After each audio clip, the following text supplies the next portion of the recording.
roommate and my boyfriend, the gay couple up front. So everybody knows. So I have two paralyzing fears in life.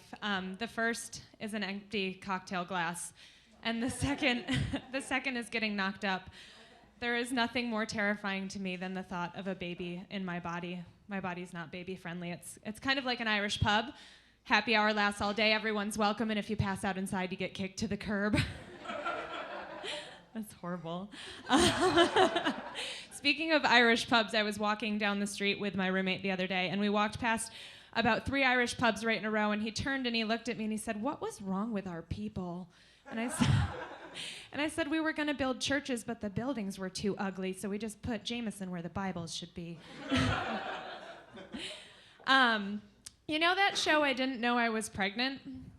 That would never happen to me. If I'm even a week late, you can find me on the floor of the nearest public restroom, knee-deep in pregnancy tests, praying to the baby Jesus, "Lord, let my uterus be as empty as that box of Girl Scout cookies I left on my kitchen counter." Oh, Samoas. No, but seriously, I think that if I were to find out late term in a pregnancy that I were, in fact, pregnant, well, you know that drink Jungle Juice? We used to make it up in my hometown. It's called Wap Tuli, and it's a bunch of booze with a bunch of pieces of fruit just marinating in it. I think that if I were to find out late term that I were pregnant, that's probably what my baby would resemble. Congratulations, Miss Harrington, you just gave birth to a Jaeger bomb. Oh my God, she's beautiful. So I'm a personal trainer here with the personal trainers, if you hadn't guessed that yet. And one of the reasons I got into the business was because I've always had some body issues. You know, I used to pray at night by the side of my bed that my freckles would blend together and my ass would get real big so I could look like a Kardashian. And then I was like, "Molly, don't be hard on yourself. You just need a positive pregnancy test and a douchey boyfriend. It's not that hard. Anybody can be a Kardashian." No, but I actually used to be a lot heavier than I am now, and consequently my breasts were much larger than they are. I used to, have the kind of boobs you could put in a push-up bra and wear as a bow tie. Just picture it for a second. Let it sink in. And I mean, losing weight has been fantastic, but I do miss being able to safely carry a Bud Light between my breasts. And you just tip back to drink. I'm classy too. It's the upstate New York in me coming out. Oh, we got some upstate New Yorkers in here?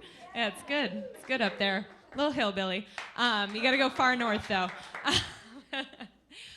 So my clients and I are all kind of struggling with the same issue, and I think a lot of women feel this way. We're all trying to lose those last 10 pounds.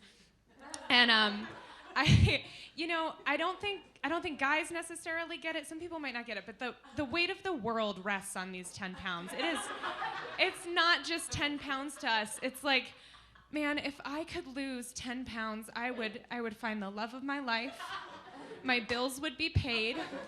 My mother would stop leaving me 15-minute voicemails. Chocolate cake wouldn't have calories. There would, of course, be world peace. J.K. Rowling would write another Harry Potter book. And I would orgasm every time I had sex. If I could just lose 10 pounds, So I have a really important question for you guys. Have you ever had the ground hit you in the face? I have. I'm just gonna break this down for you real quick. So you're up here, right? And then you're down here. You're up here, and then you're down there. But there's no falling sensation between up there and down there. You're up here, and then you're down here. I'm actually down here quite frequently. Sometimes it's like this. Once in a while, like this. And if I'm feeling a little lazy, like this. I woke up this morning with peanut butter on my stomach, and I thought to myself, yes, I must have gotten into something real kinky last night. And then I stepped out of bed into a half-eaten peanut butter and jelly sandwich. And I actually thought that was just me, but it turns out it's actually a genetic thing.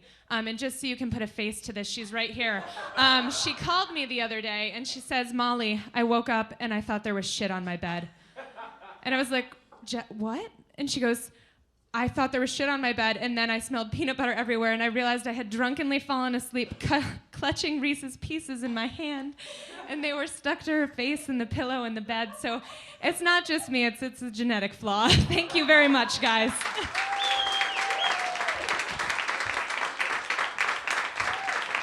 Molly, everybody.